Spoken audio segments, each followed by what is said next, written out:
afternoon, folks. I'm going to make some brief remarks, sign an executive order, and then take your questions, if that's okay with you all. Last week, we immediately got to work to contain the pandemic and deliver economic relief to millions of Americans who need it the most.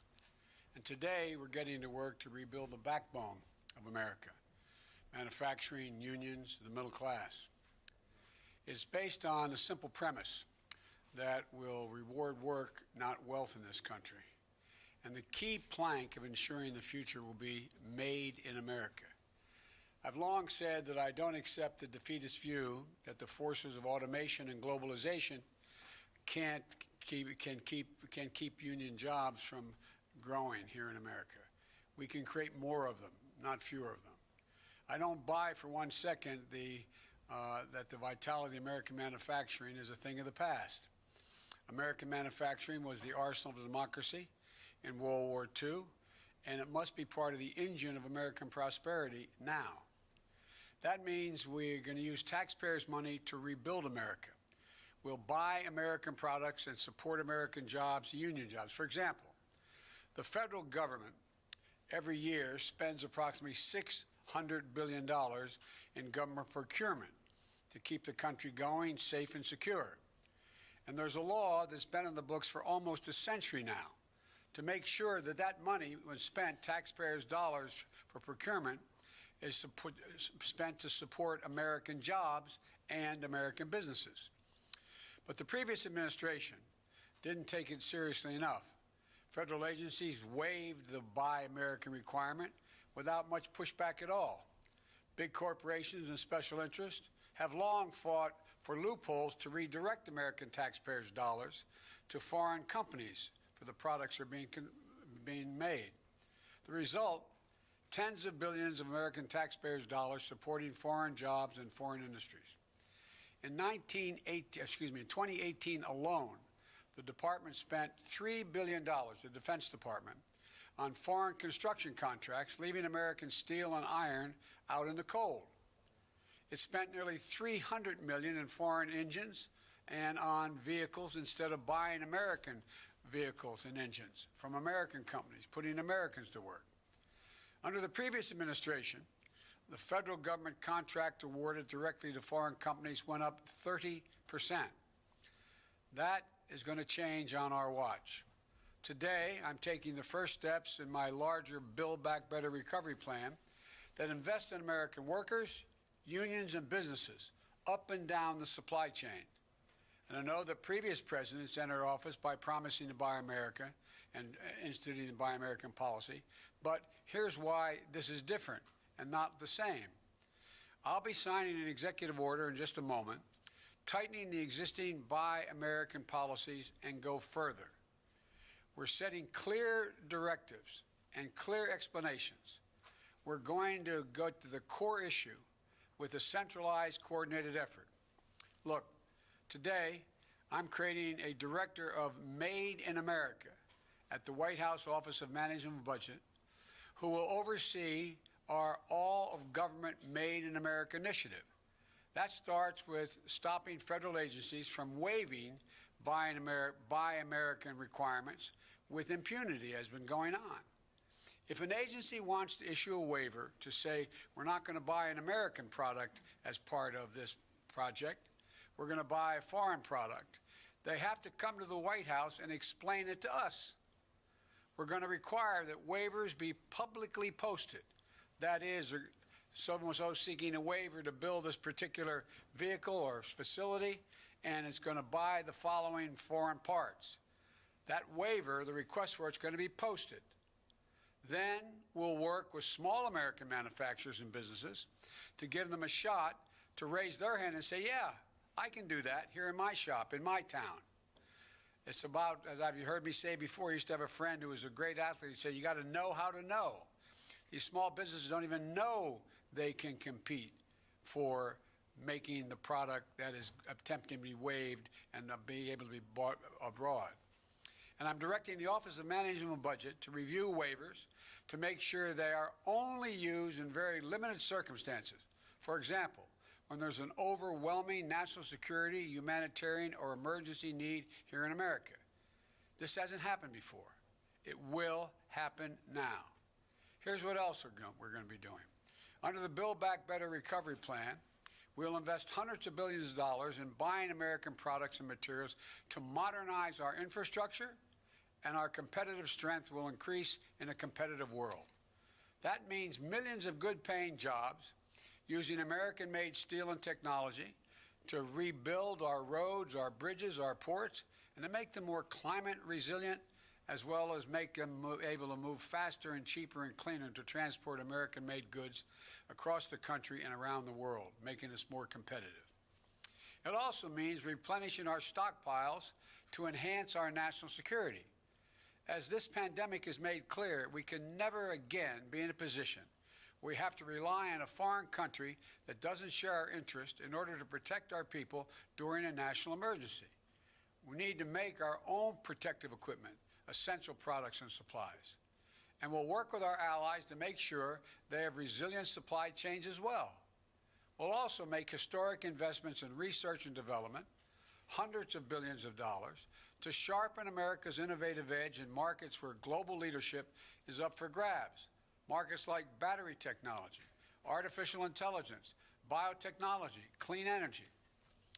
The federal government also owns an enormous fleet of vehicles, which we're going to replace with clean electric vehicles made right here in America by American workers, creating millions of jobs, 1 million auto worker jobs in clean energy and vehicles that are net zero emissions. And together, this will be the largest mobilization of public investment in procurement, infrastructure, and R&D since World War II. And with the executive order I'll be signing today, we'll increase Buy American requirements for these kinds of projects and improve the way we measure domestic content requirements. For example, right now, if you manufacture a vehicle for the federal government, you need to show that at least 50% of the components of that vehicle were made in America. But because of loopholes that have been expanded over time, you can count the least valuable possible parts as part of that 50% to say made in America, while the most valuable parts, the engines, the steel, the glass, are manufactured abroad. So basically, we're batting 0 for 2. The content threshold of 50% aren't high enough. And the way we measure the content doesn't account for U.S. jobs and economic activity. We're going to change that as well. The executive action I'm signing today will not only require that companies make more of their components in America, but that the value of those components is contributing to our economy, measured by things like a number of American jobs created and or supported.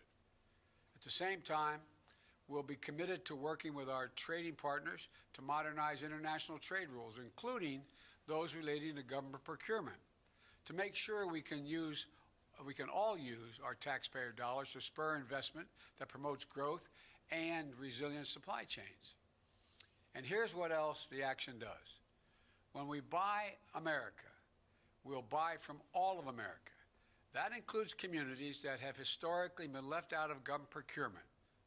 Black, brown, Native Americans, small businesses and entrepreneurs in every region of the country.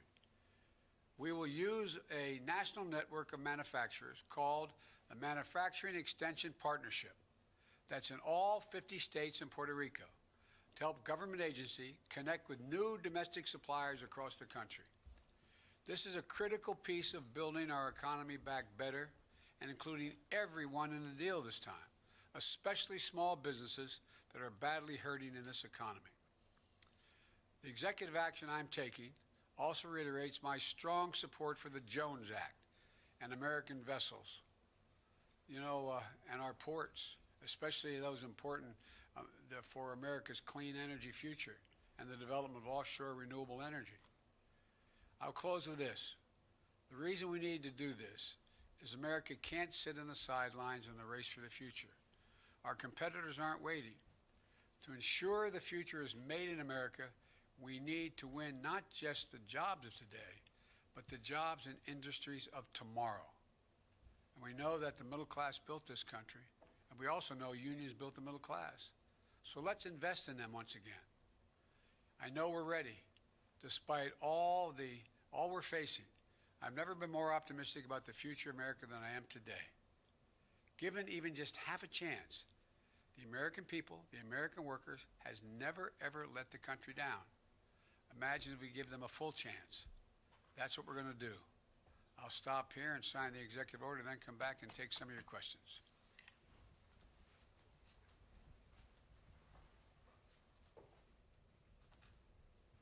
This executive order is entitled Ensuring the Future is Made in America by Americans, all of American workers.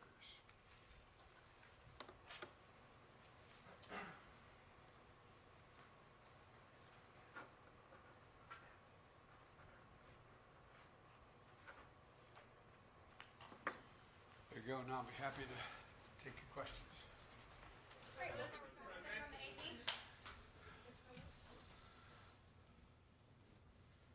Thank you, Mr. President. Jonathan Lemire with the Associated Press. Two topics, if I may. The first, you have made reopening schools a central part of your first 100 days agenda, and you've long portrayed yourself as an ally to the teachers and the unions. Right now, the Chicago Teachers Union has refused. They've defied an order to return to in-person classrooms because of a lack of vaccinations. Do you believe, sir, that teachers should return to schools now? I believe we should make school classrooms safe and secure for the students, for the teachers, and for the help that's in those schools maintaining the facilities. We need new ventilation systems in those schools. We need testing for people coming in and out of the classes. We need testing for teachers as well as students. And we need the capacity to know that, in fact, the circumstance in the school is safe and secure for everyone. For example, there's no reason why the clear guidance will be that every school should be thoroughly sanitized from the lavatories to the hallways. And so this is about making, and none of the school districts that I'm aware of, there may be some, public school districts, have insisted that all those pieces be in place. And I might add, it's the same kind of thing I hope we can do with small businesses and businesses, making sure they have the capacity to test their workers when they come in, to make sure they have plastic dividers between their booths and in their restaurants, et cetera, to make sure they can sanitize. So it's not so much about the idea teachers aren't going to work. The teachers I know, they want to work. They just want to work in a safe environment, and as safe as we can rationally make it, and we can do that, and we should be able to open up every school, kindergarten through 8th grade, if in fact we administer these tests. And it'll have the added advantage, I might add, of putting millions of people back to work. All those mothers and fathers that are home taking care of their children rather than go to work even when they can work. They're not able to do it unless they have the luxury of working distance-wise like many of us do.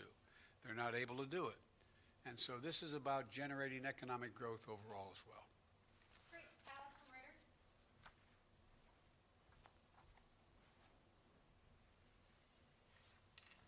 Thank you, Mr. President. I'm Alex Alper from Reuters. I wanted to ask a question about Navalny. If you are considering imposing sanctions on any of the individuals involved in his attempted poisoning and/or his arrest when he returned from Germany, and if not, is that related to your concerns about it potentially derailing a New START extension? Thank you. I find that we can both operate in the mutual self-interest of our countries as a New START agreement and make it clear to Russia that we are very concerned about their behavior, whether it's Navalny, whether it's the solar winds, or whether it's reports of bounties on the heads of Americans in Afghanistan. I've asked the agencies in question to do a thorough read for me on every one of those issues, to update me precisely where they are, and I will not hesitate to raise those issues with the Russians. Jeff from NBC.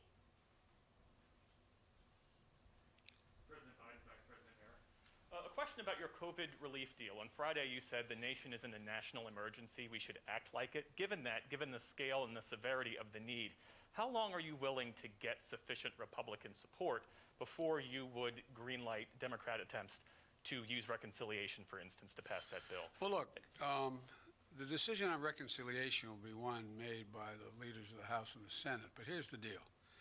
I have been doing legislative negotiations for a large part of my life. I know how the system works. And what I'm not, can't guarantee anything at all, but I can say that what I'm going to be doing, and we've already begun, is making it clear to the leadership in the House and the Senate, as well as the group of 16, bipartisan group, as well as Republican individuals who have an interest in the issues that are in my package, and saying, here's what I'm doing, here's why I want to do it, here's why I think we need to do it, and what kind of support can or can't you give to that. And then we go on to the way in which we deal with legislation all the time. You know, we didn't have any votes for the recovery package when Barack and I came into office. We were short 3 votes. We didn't know we had the votes until the day of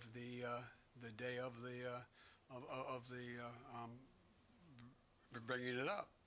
And but here's the deal. You know,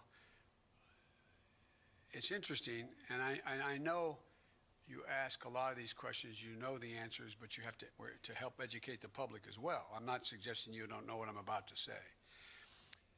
No one wants to give up on their position until there's no other alternative. They either have to make a decision that they don't support what is being proposed, or they insist on what they have, or they let it all go away, fall down. I think we're far from that point right now. The decision to use reconciliation will depend upon how these negotiations go. And let me make clear about negotiations. I've always believed part of negotiation on the part of a president and or a chairman of a committee trying to get a major piece of legislation passed is about consultation. It's not enough for me just to come up to you and say, I like this, I expect you to support it. I want to explain to you why I think it's so important in this package that we have to provide for money for additional vaccines. Why I think it's so important, why we provide for money to extend unemployment benefits. Why I think it's so important that we provide money to provide for the ability of people not to be thrown out of their apartments during this pandemic because they can't afford their rent. And to make the case to you why I think and what I think the priorities within this piece, we think the priorities are, I apologize, were within this legislation. And I don't expect we'll know whether we have an agreement and to what extent the entire package will be able to pass or not pass until we get right down to the very end of this process, which will be probably in a couple weeks. But the point is, this is just the process beginning. Annie, from the Washington Post. Thank you, Mr. President. Annie Linsky with the Washington Post. Annie. I wanted to ask you a little bit about one of the sort of major themes of your campaign and how you sort of intend to measure and enact it, and that is the idea of unity. If you could talk a little bit about what you see unity as being. There are some people who are defining it as being bipartisan. Others are saying it is what most of the people in the country, defined by some poll, might believe. Or any sort of number of, or perhaps it's 50 plus 1, or 50 plus 2, or 75%. So given that it is such a key part of your message and your promise, can you talk and reflect a little bit more about what is unity when you see it and as you define it? Well, Annie, I think it makes up several of the issues, the points you made. One is unity requires you to eliminate the vitriol. Make anything that you disagree with about the other person's personality or their lack of integrity or they're not decent legislators and the like. So we have to get rid of that. And I think that's already beginning to change, but God knows where things go, number one.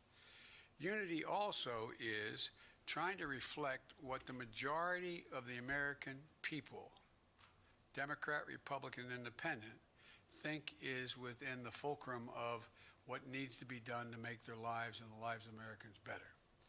For example, if you look at the data, and I'm not claiming the polling data to be exact, but if you look at the data, you have, I think it's, I hope I'm saying it, yes, you may correct me if I get the number wrong. I think it's 57, 58% of the American people, including Republicans, Democrats, and Independents, think that we have to do something about the COVID vaccine. We have to do something about making sure that people who are hurting badly, can't eat, don't have food, are in a position where they're about to be thrown out of their apartments, et cetera, being able to have an opportunity to get a job, that they all think we should be acting. We should be doing more. Unity also is trying to get, at a minimum, if you pass a piece of legislation that breaks down on party lines, but it gets passed, it doesn't mean there wasn't unity. It just means it wasn't bipartisan. I prefer these things to be bipartisan because I'm trying to generate some consensus and take sort of the, how can I say it, the vitriol out of all of this. Because I'm confident from my discussions. There are a number of Republicans who know we have to do something about food insecurity for people in this pandemic.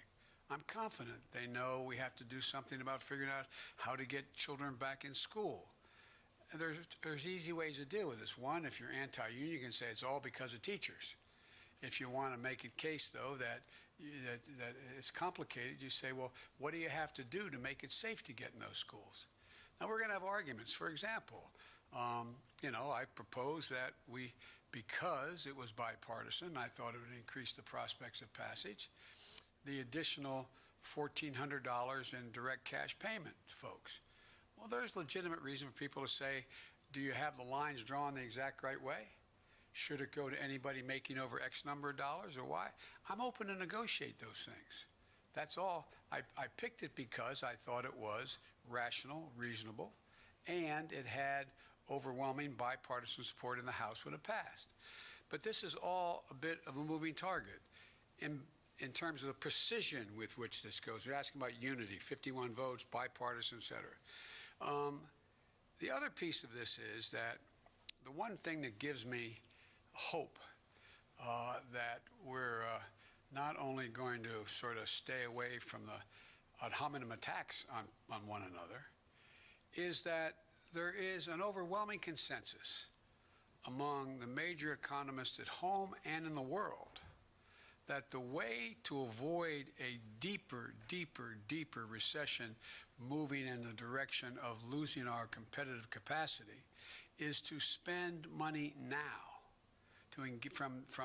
From across the board, every major institution has said, if we don't invest now, we're going to lose so much altitude in terms of our employment base and our economic growth, it's going to be harder to reestablish it. We can afford to do it now. As a matter of fact, I think the response has been, we can't afford not to invest now. We can't afford to fail to invest now. And I think there's a growing realization of that on the part of all but some very hard-edged partisans, maybe on both sides, but I think there is a growing consensus. Whether we get it all done exactly the way I want it remains to be seen. But I'm confident that we can work our way through. We have to work our way through because, as I've said 100 times, there is no ability in a democracy for it to function without the ability to reach consensus. Otherwise, it just becomes executive fiat or battleground issues that get us virtually nowhere. I don't want to hold my colleague may know, the vice president, but I think there were very few debates on the Senate floor the whole last year on almost any issue. Well, that benefits no one.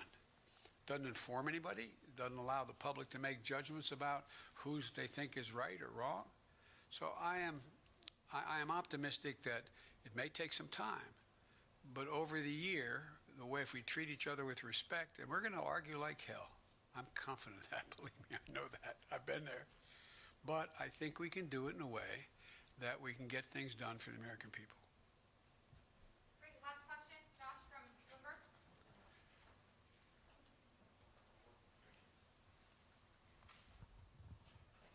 Josh, I don't trust you with a mic, huh? I don't know, man. That's fine. I wouldn't either. Thank you, Mr. President. I appreciate you taking the question. You mentioned just now that you might know in a couple of weeks. Can I ask whether it's more important for you to get something passed in a short time frame like that, or would you be willing to wait longer to get more bipartisan support? And might I also ask that one of the pillars is the vaccine funding. When do you think any American who wants to get the shot will be able to get the shot? Well, I'll try to answer the three parts of your question as I heard them. One, time is of the essence. Time is of the essence. And I must tell you, I'm reluctant to cherry pick and take out one or two items here and then have to go through it again, because these all are kind of, they go sort of hand in glove, each of these issues, number one. Number two, we are optimistic that we will have enough vaccine, and in very short order. As you know, we came in office without knowledge of how much vaccine was being held in abeyance or available. Now that we're here, we've been around a week or so, we now have that. And we've gotten commitments from some of the producers that they will, in fact, produce more vaccine in a relatively short period of time and then continue that down the road. So I'm quite confident that we will be in a position within the next 3 weeks or so to be vaccinating people at the range of 1 million a day or in excess of that. That is I promised that we would get at least 100 million vaccinations. That's not people, because sometimes you need more than one shot, the vaccination, but 100 million shots in people's arms of the vaccine. I think with the grace of God and the goodwill of the neighbor and the creek not rising, as the old saying goes, I think we may be able to get that to 1.5 million a day rather than 1 million a day. But we have to meet that goal of 1 million a day. And everything points that we're going to have, enough vaccine, B, enough syringes and all the paraphernalia needed to store, keep, inject, move into your arm the vaccine. 3, a number of vaccinators, people administering the vaccine, which is not an easy task. Of those who have those facilities, like the nursing homes and hospitals, they have the people to do it, but they don't have the capacity to do everyone. And so I think we're going to have, we're leaning hard into areas where we produce more vaccinators. We feel confident we can do that. And thirdly, it's really important that we have the fora, the place, the facility, the circumstance where people can show up, stand in line, and get their vaccine without having to stand in line for 8 hours. Being able to pick up the phone, call the pharmacy, and get your name on the list, et cetera. All those mechanical things are really, they sound simple, but they're all consequential when we're trying to get out a minimum of 100 million vaccinations in 100 days and move in the direction where we are well beyond that in the next 100 days, so we can get to the point where we reach herd immunity in a country of over 300 million people. Does that answer your question? Well, my question was at what date, or roughly when do you think anyone who wants one would be able to get it? Is it summer? Is it fall? Oh, I think it'll be this spring. I think we'll be able to do that this spring. And, but it's going to be a logistical challenge that exceeds anything we've ever tried in this country, but I think we can do that. I feel confident that by summer we're going to be well on our way to heading toward herd immunity and increasing the access for people who aren't on the first on the list, all the way going down to children, and how we deal with that. But I feel good about where we're going, and I think we can get it done. Thank you, guys. One more on vaccine. Mr. President, one more on vaccine. Now, wait. I know he always asks me tough questions, and he always has an edge to them, but I like him anyway. So go ahead and ask the question. Thank you, Mr. President.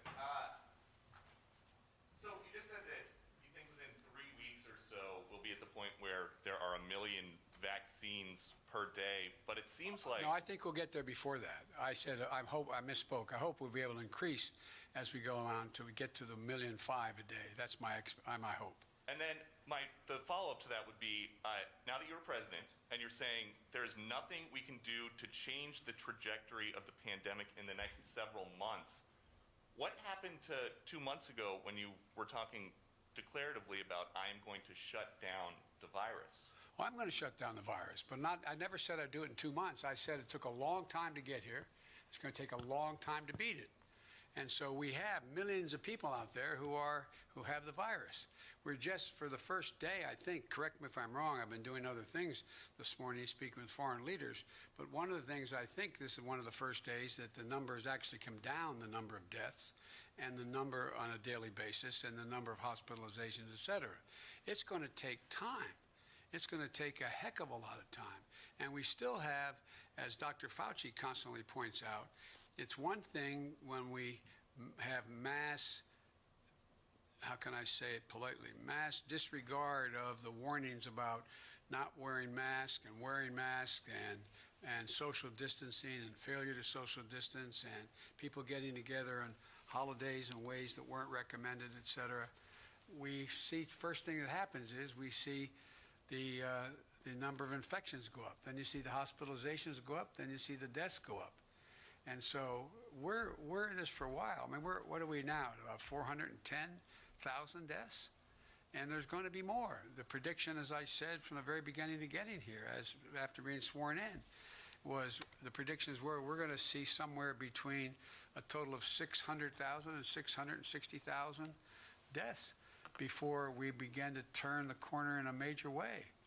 So, and again, remember, the vaccine, most of the people taking the vaccine, a vast significant number, require 2 shots, and they are an average of 3 weeks apart, and it takes time for it to be sure that you get to that 95% assurance rate. And so it's beginning to move, but I'm confident we will beat this. We will beat this, but we're still going to be talking about this in the summer. We're still going to be dealing with this issue in the early fall. And last point I'll make, and I know you're tired of hearing me saying it, particularly you may be tired of hearing me saying it, and that is that if we wear masks between now and the end of April, the experts tell us we can save 50,000 lives. 50,000 people otherwise would die. Thank you so very much. Mr. President, threaten your agenda? Thank you. Does President Trump's impeachment threaten your agenda, President Biden?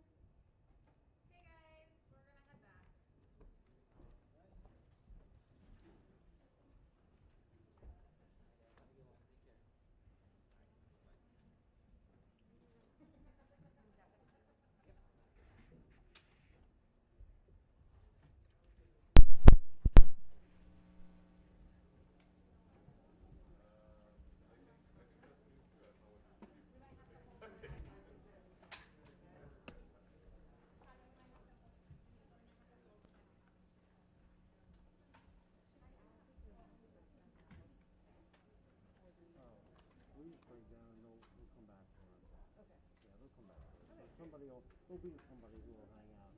Just take it.